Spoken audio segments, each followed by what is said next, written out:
ये है talks news network और आप देख रहे हैं पॉलिटॉक्स, राजनीति का कच्चा चिट्ठा। झुंझुनू लोकसभा सीट पर नरेंद्र कुमार की जीत से खाली हुई मंडावा विधानसभा सीट पर उपचुनाव में भाजपा व कांग्रेस दोनों ही प्रमुख पार्टियों ने जाट महिला उम्मीदवार को प्रत्याशी बनाया है। मंडावा सीट पर कांग्रेस की पूर्व विधायक रीटा चौधरी का मुकाबला कांग्रेस छोड़कर भाजपा में शामिल हुई और 3 बार कांग्रेस से प्रधान रही सुशीला सिंगड़ा से है। 21 अक्टूबर को मतदान के बाद 24 अक्टूबर को पता चलेगा रीटा या सुशीला में से कौन करेगा विधानसभा में प्रवेश। मंडावा क्षेत्र की राजनीति में खास पहचान। मंडावा विधानसभा क्षेत्र प्रदेश की राजनीति में अपनी एक खास पहचान रखता है और रखे भी क्यों ना।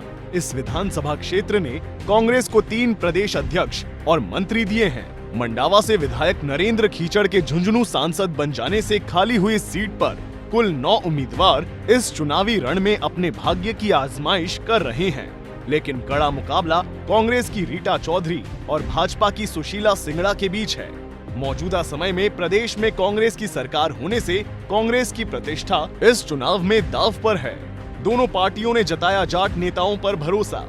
जातिवाद को बढ़ावा देने की बात को वैसे तो सभी राजनीतिक पार्टियां समय समय पर नकारती रही हैं, लेकिन यह बात भी सत्य है कि चुनावों में प्रत्याशी भी जातिगत समीकरणों को ध्यान में रखकर ही तय किए जाते हैं। मंडावा विधानसभा उपचुनाव में भाजपा व कांग्रेस दोनों ही प्रमुख पार्टियों ने यहां सबसे ज्यादा मत वाले जाट समुदाय पर भरोसा जताया है। साथ ही दोनों ही पार्टियों ने महिला प्रत्याशियों को यहां से मैदान में उतारा है। भाजपा से जहां सुशीला सिंगड़ा तो वहीं कांग्रेस से रीटा चौधरी आमने सामने है। रीटा चौधरी कांग्रेस का एकमात्र चेहरा।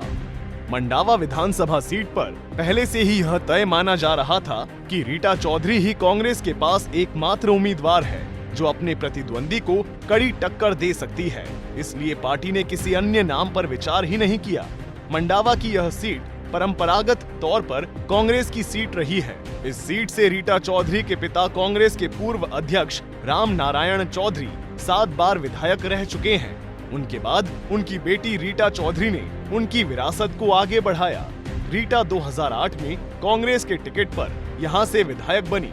रीटा ने 2013 में निर्दलीय प्रत्याशी के तौर पर चुनाव लड़ा और उन्हें हार का सामना करना पड़ा। 2018 के चुनाव में कांग्रेस ने फिर से रीटा चौधरी को टिकट दिया, लेकिन वह बहुत कम अंतर से चुनाव हार गई। पिछले 2 विधानसभा चुनाव में हार के बाद इस बार उपचुनाव में एक बार फिर रीटा चौधरी को टिकट देकर कांग्रेस ने यह साबित कर दिया कि मंडावा क्षेत्र में कांग्रेस के पास रीटा से बड़ा कोई और चेहरा नहीं है। सुशीला सिंगड़ा पर भाजपा का विश्वास। भाजपा प्रत्याशी सुशीला सिंगड़ा ने नामांकन से एक दिन पहले ही भाजपा की सदस्यता ग्रहण की थी और उसके 1.5 घंटे बाद उसी दिन शाम को उन्हें मंडावा उपचुनाव के लिए पार्टी ने प्रत्याशी बनाया। इससे पहले सुशीला कांग्रेस से झुंझुनू पंचायत समिति से लगातार 3 बार प्रधान चुनी जा चुकी हैं। सुशीला सिंगड़ा कांग्रेस से वर्ष 2000 से 2010 तक जिला परिषद की सदस्य रही और 2010 से लगातार प्रधान पद पर आसीन है। 54 वर्षीय सुशीला सिंगड़ा की शैक्षणिक योग्यता मैट्रिक है और वे कांग्रेस नेता ब्रिजलाल सिंगड़ा की पुत्रवधू हैं। भाजपा को जाट बाहुल्य मंडावा विधानसभा क्षेत्र में सुशीला के सहारे नैया पार लगने की उम्मीद इसलिए भी है कि सुशीला जिस झुंझुनू पंचायत समिति की लगातार 3 बार प्रधान चुनी जा चुकी हैं, उसकी 14 ग्राम पंचायतें मंडावा विधानसभा क्षेत्र का हिस्सा हैं।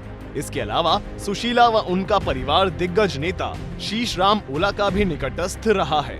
ऐसे में उनका जमीनी आधार और कांग्रेस की फूट का भाजपा को सीधा फायदा मिलने की संभावना बन सकती है। भाजपा के कुछ कार्यकर्ताओं में कांग्रेस से आई सुशीला सिंगड़ा को टिकट दिए जाने से नाराजगी भी है, जिसका नुकसान भी भाजपा को यहां उठाना पड़ सकता है। मंडावा विधानसभा में मतदाताओं का गणित।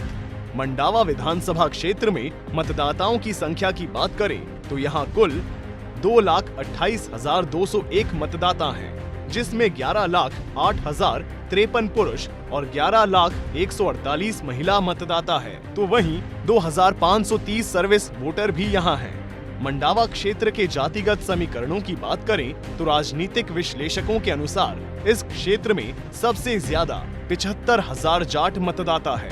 अनुसूचित जाति और मुस्लिम मतदाताओं की संख्या लगभग बराबर है और दोनों जातियों के 40-40 हजार वोटों का आंकड़ा यहाँ है।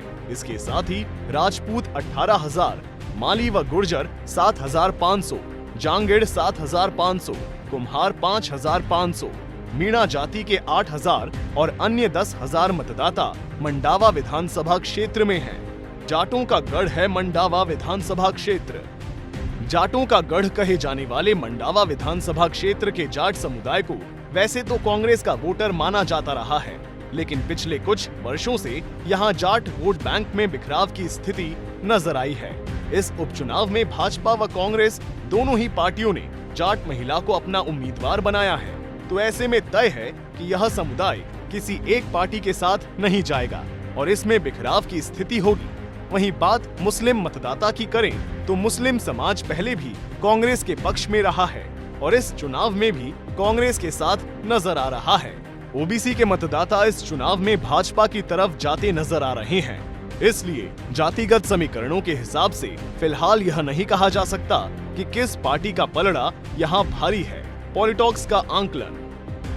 मंडावा विधानसभा सीट पर कांटे की टक्कर होने के बावजूद प्रदेश में कांग्रेस की सरकार होने का रीटा चौधरी का फायदा मिल सकता है। वहीं सुशीला सिंगड़ा चूंकि 1.5 घंटे पहले पार्टी में शामिल हुई, ऐसे में टिकट की आस लगाए बैठे भाजपा के अन्य दावेदारों की नाराजगी पड़ सकती है सिंगड़ा को भारी।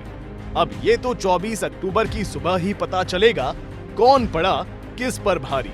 पॉलिटॉक्स ब्यूरो, जयपुर। ये है टॉक्स न्यूज नेटवर्क और आप देख रहे हैं पॉलिटॉक्स, राजनीति का कच्चा चिट्ठा।